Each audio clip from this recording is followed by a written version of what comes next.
الحمدللہ وحدہ والصلاة والسلام علی من لا نبی بعدہ اما بعد فاعوذ باللہ من الشیطان الرجیم بسم اللہ الرحمن الرحیم اللہ لا الہ الا هو الحی القیوم۔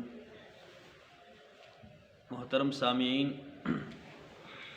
آج کا ہمارا موضوع ہے آیت الکرسی کی فضیلت۔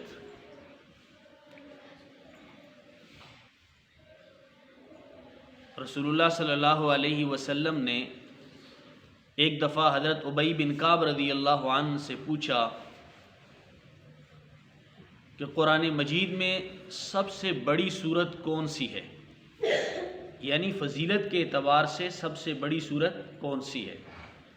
ابی بن کعب رضی اللہ عنہ نے جواب دیا، اللہ اور اس کے رسول بہتر جانتے ہیں۔ آپ صلی اللہ علیہ وسلم نے دوبارہ یہی سوال کیا تو ابی بن کعب رضی اللہ عنہ نے بڑے ادب کے ساتھ فرمایا کہ اللہ و رسولہ اعلم، اللہ اس کے رسول بہتر جانتے ہیں۔ تیسری دفعہ آپ صلی اللہ علیہ وسلم نے اپنا ہاتھ مبارک ان کے سینے پر مار کر پھر پوچھا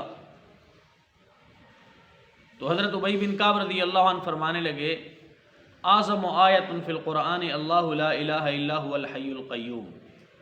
قرآن مجید میں سب سے فضیلت والی آیت وہ آیت الکرسی ہے۔ آپ صلی اللہ علیہ وسلم نے انہیں فرمایا کہ اے ابو المنذر، اللہ تمہیں تمہارا علم مبارک کرے۔ ایک روایت میں آتا ہے کہ آپ صلی اللہ علیہ وسلم نے فرمایا کہ جو آدمی ہر فرض نماز کے بعد اخلاص کے ساتھ آیت الکرسی پڑھ لیتا ہے، اگلی نماز تک اللہ اس کی حفاظت فرماتے ہیں۔ اور ایک روایت میں آتا ہے کہ جو آدمی اخلاص کے ساتھ ہر فرض نماز کے بعد آیت الکرسی پڑھتا ہے اور اس کے اور جنت کے درمیان صرف موت کا فاصلہ ہے، یعنی جیسے ہی اس کی موت آئے گی وہ سیدھا جنت کے اندر داخل ہوگا۔ کتنی بڑی فضیلت ہے، چھوٹی سی آیت ہے، فرض نماز کے بعد پڑھنے سے کتنی بڑی اللہ تعالیٰ کے ہاں فضیلت ہے۔ اور ایک حدیث میں آیت الکرسی کے ساتھ سورہ مومن، جسے سورہ غافر بھی کہتے ہیں، اس کی چند آیتوں کی فضیلت آئی ہے کہ جو آدمی آیت الکرسی اور سورہ مومن کی ابتدائی چند آیات، حامیم تنزیل الکتاب من اللہ العزیز العلیم غافر الذنب وقابل التوب شدید العقاب ذی الطول لا الہ الا ہو الیہ المصیر، یہ آیتیں سورہ یاسین کے آیت الکرسی کے ساتھ یہ آیتیں پڑھ کے رات کو سوتا ہے تو صبح تک اللہ اس کی حفاظت فرماتے ہیں۔ جو صبح یہ پڑھ لیتا ہے شام تک اس کی حفاظت ہوتی ہے۔ اور ایک روایت میں آتا ہے کہ آپ صلی اللہ علیہ وسلم نے فرمایا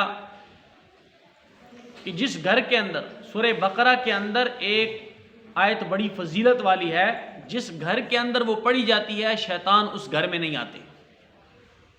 جس گھر میں پڑھی جاتی ہے شیطان اس گھر کے اندر نہیں آ سکتا۔ اسی طرح صحیحین کے اندر ایک واقعہ ہے جس کا خلاصہ میں بیان کرتا ہوں کہ آپ صلی اللہ علیہ وسلم نے حضرت ابو ہریرہ رضی اللہ عنہ کو غلے پر، اناج پر حفاظت کے لیے مقرر فرمایا۔ تو پہلے دن شیطان آیا اور اس نے کچھ چیزیں اٹھانے کی کوشش کی، حضرت ابو ہریرہ نے پکڑ لیا، اس نے منت سماجت کی، حضرت ابو ہریرہ رضی اللہ عنہ نے چھوڑ دیا۔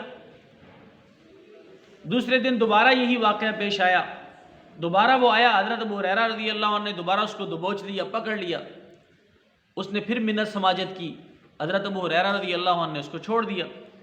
تیسرے دن جب آیا تو حضرت ابو ہریرہ رضی اللہ عنہ نے پکڑا، کہا کہ آج میں تمہیں چھوڑوں گا نہیں، بلکہ رسول اللہ صلی اللہ علیہ وسلم کے سامنے تمہیں پیش کروں گا۔ اس نے کہا کہ میں تمہیں ایک چیز ایسی بتاتا ہوں جس کے پڑھنے سے تمہیں بڑا فائدہ ہوگا، مجھے چھوڑ دو، میں تمہیں ایک ایسی چیز بتاتا ہوں بڑا تمہیں فائدہ ہوگا۔ وہ یہ ہے کہ تم آیت الکرسی پڑھ لو، شیطان تمہارے قریب نہیں آ سکتا، تمہاری شیطان سے حفاظت رہے گی۔ حضرت ابو ہریرہ رضی اللہ عنہ نے رسول اللہ صلی اللہ علیہ وسلم کو یہ بات بتائی تو آپ صلی اللہ علیہ وسلم نے فرمایا شیطان ہے تو جھوٹا لیکن بات سچی کر گیا، بات اس نے سچی کی ہے کہ جو آدمی آیت الکرسی پڑھ لیتا ہے وہ شیطان سے محفوظ ہو جاتا ہے، شیطان سے اس کی حفاظت ہوتی ہے۔ اور ایک حدیث کے اندر تفسیر در منصور کے اندر ایک روایت ہے کہ جو آدمی آیت الکرسی، سورہ فاتحہ، ہر نماز کے بعد سورہ فاتحہ، آیت الکرسی اور شہید اللہ انہ لا الہ الا هو والملائکۃ واولو العلم قائما بالقسط، یہ قل اللہم مالک الملک، یہ پڑھ لیتا ہے ہر نماز کے بعد، تو اللہ تعالیٰ دن میں 70 دفعہ اس کو محبت کی نظر سے دیکھتے ہیں اور 70 اس کی حاجتیں پوری فرما دیتے ہیں، اور حاسدین کے حسد سے بھی اس کی حفاظت فرماتے ہیں، اور سب سے ادنا بات یہ ہے کہ اللہ رب العزت اس کی بخشش فرما دیتے ہیں۔ سبحان اللہ۔ حضرت عبد الرحمن بن عوف رضی اللہ عنہ جس وقت گھر میں آتے تھے تو گھر کے چاروں کونوں میں آیت الکرسی پڑھتے تھے۔ حضرت عبد الرحمن بن عوف رضی اللہ عنہ گھر میں آتے تھے تو گھر کے چاروں کونوں میں آیت الکرسی پڑھتے تھے تاکہ شیطان سے حفاظت رہے۔ ان ساری احادیث سے یہ بات ہمیں معلوم ہوئی کہ ہمیں کثرت کے ساتھ آیت الکرسی پڑھنی چاہیے، گھر کے اندر داخل ہوں تب بھی ہمیں آیت الکرسی پڑھنی چاہیے تاکہ ہمارا گھر بھی حفاظت رہے، اور اسی طرح نماز کے بعد بھی ہمیں آیت الکرسی پڑھنی چاہیے، اور رات کو سوتے وقت بھی آیت الکرسی پڑھنی چاہیے۔ علماء نے لکھا ہے کہ جو رات کو سوتے وقت آیت الکرسی پڑھتا ہے اللہ رب العزت اس کی حفاظت فرماتے ہیں، اور اس کے اہل محلہ کی بھی اللہ رب العزت حفاظت فرماتے ہیں۔ تو اس لیے آیت الکرسی کو اپنا وظیفہ بنانا چاہیے اور زیادہ سے زیادہ آیت الکرسی کو پڑھنا چاہیے، رات کو سوتے وقت بھی، نمازوں کے وقت بھی، اس کے علاوہ بھی گھروں کے اندر بھی آیت الکرسی کو پڑھنا چاہیے۔ اللہ رب العزت ہمیں عمل کرنے کی توفیق عطا فرمائے۔ وما علینا الا البلاغ۔